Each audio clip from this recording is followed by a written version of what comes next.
Hi, this is your host Sapna Bhartia, and welcome to our weekly wrap with Mike. Mike, it's good to see you again. We took a little hiatus there. We took a pause, but we're back. So let's talk about what happened this week. There is an increased focus on healthcare, especially due to this pandemic. If you remember, Mike, the Linux Foundation, they started a LF Public Health Foundation, which is led by Dan Kohn, who established CNCF as a very powerful organization for cloud native computing. Now, Microsoft is entering the healthcare space with its cloud platform for healthcare providers. And this platform can deal with both structured and unstructured data and can offer healthcare providers with access to a wide range of cloud and artificial intelligence based services, including AI bots for virtual consultations. Now, this is more than just another cloud. It's a very ambitious project, but at the heart of the offering is Azure API for FHIR, or Fast Healthcare Interoperability Resources, which make it easy for anyone working with healthcare data to ingest, manage, and persist protected health information in the cloud. Because hospitals are creating data, they are collecting data, and patients have all the data. And one of the core component of this platform is the recently open sourced medical imaging server for DICOM. It was open sourced by Microsoft. What it does, it streamlines the process of ingesting medical imaging data, like all the scans you take, all the x-rays you take, all the MRIs. It can be sent all the way to cloud, and then Microsoft's AI machine learning technology can further dig deeper into that. But as I was saying, it is a very ambitious project. It's more than just offering another cloud to the healthcare industry. Microsoft says that the future enhancement of this cloud will include solutions for precision medicine, thanks to decoding the information in our genome, which we know is key to development of precision medication, strategy to prevent, diagnose, and treat diseases. So this is more than cloud. Microsoft is going to offer a full-fledged, precise medicine solution. So I'm actually interested in what they're doing there. Yeah, I love some of the work that Microsoft is doing. In other news this week, container security startup Stackrocks is finally going open source. The company has announced its first open source project called Kubernetes, designed to fix the misconfiguration problem of Kubernetes. The free and open source tool, which was announced ahead of the upcoming KubeCon, provides developers an easy way to automate the analysis of Kubernetes YAML files and Helm charts before they're deployed inside a cluster. On top of ensuring correct configurations, Kubernetes also ensures that hardened security policies are automatically enforced with all Kubernetes applications. In an exclusive video interview with TFIR, Viswa Venugopal, the lead maintainer of the project and a Stackrocks engineer, said that the project was created to solve Stackrocks' own challenge of ensuring correct configuration. By open sourcing the tool, Stackrocks is venturing into the open source world, and I think we can expect more contribution from the company. I remember talking to their co-founder Ali not a few years ago, I think at DockerCon, and I always ask the question about open source. He said, yeah, at that point, we are not doing a lot of open source, but you can expect a lot of things. And so that is happening. That door has opened there. And it's actually really interesting because if you look at most of the vulnerabilities, and that is one of the stories that we covered, is misconfiguration. If I do not configure my Linode properly, I am creating door for a lot of vulnerabilities there. So their announcement is really good. Now, since we're talking open source, the Linux Foundation has come back with their 2020 open source jobs report. As you know, companies and organizations continue to increase their recruitment of open source technology talent while offering increased educational opportunities for existing staff to fill skill gaps. The Linux Foundation and edX have released the 2020 open source job reports, which reveals a spike in demand for DevOps talent and continued shortage of open source skills. So it's crazy word. There is an increased demand, but at the same time, there are not enough people there. So according to the report, 95% of hiring managers report difficulty in finding open source talent, 93%.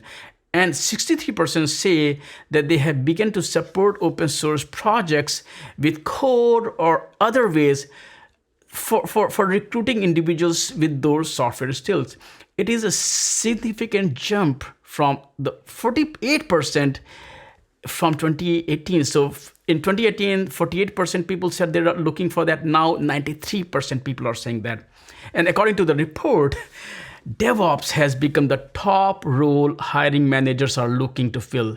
More than 65% respondents said that they are looking to hire DevOps, which is pushing the demand for developers to the second place. I think almost 60% people are looking for developers now. So DevOps are replacing developers. Also, companies are now looking at certification and training seriously. In 2018, 55% people were interested in offering training to their employees. This time, it's almost 74%. The most significant jump is in the area where employers are now providing online training courses to employees to learn open source software, which has jumped from 66% to 80%. One more interesting and positive trend for open source is that in terms of knowledge domains, hiring managers are reporting that knowledge of open source technologies has the most significant impact on who they hire. Almost 70% said that they are more likely to hire a professional who has open source skills. It's an open source world. I mean, that's the reality. I mean, we're there. And speaking of, let's go. Let's stay on the. I'm gonna stay on the Kubernetes line and tie it into something that we're all interested in, which is security. Aqua Security released a suite of new Kubernetes native security capabilities this week, providing a holistic approach to securing apps that run on Kubernetes across the development, deployment, and runtime phases of the app lifecycle. Again, ahead of KubeCon, which we're all excited about, the company also announced new features in its cloud security posture management solution. These new capabilities are integrated into Aqua's cloud-native security platform, covering the spectrum of deployment options across containers, VMs, and serverless functions. Both Stackrocks and Aqua in their announcements are, they're timely responses to one of the biggest challenges Kubernetes users are facing.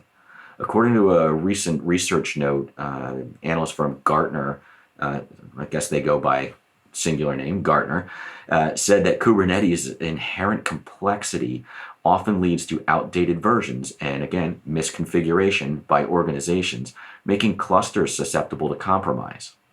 And while Kubernetes does offer some security mechanisms, it's not a security solution. Aqua and Stackrocks solutions address the complexity and short supply of engineering expertise required to configure Kubernetes infrastructure effectively and automatically. It sort of ties back to some of the studies that you were just talking about as well when it talked about talent and training. Right, and since we are talking about security, Veracode, they also came out with their own software report, and this time they scanned almost 130,000 applications, and they flagged more than 76% of these applications as containing at least one security flaw. That's a lot. The report also found that it takes companies not weeks, not days, months to apply patches, which means there is more room, more time for hackers to exploit these vulnerabilities and attacks those systems. Think of Equifax, and if this is already not scary enough, just think about the street lamp effect. What it means is that the report is only looking at the data and issues that their own tools can find, because they use tools to scan things. So there's a lot more out there which is not being tracked or scanned or monitored through that tool. In addition to that, the report covered only the application level security. It did not even talk about the rest of the stack. And application is typically just the tip of the iceberg.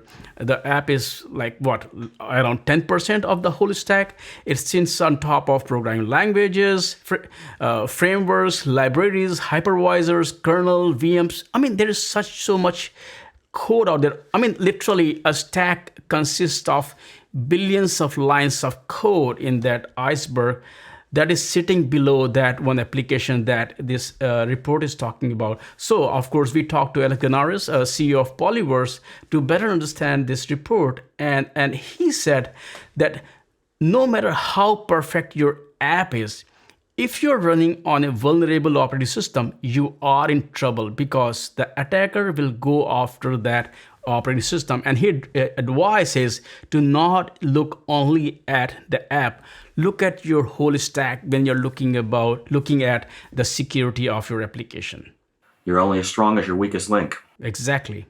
So that's our weekly pick for this week. And thanks for watching. And we look forward to see you guys again next week in Weekly Wrap with Mike.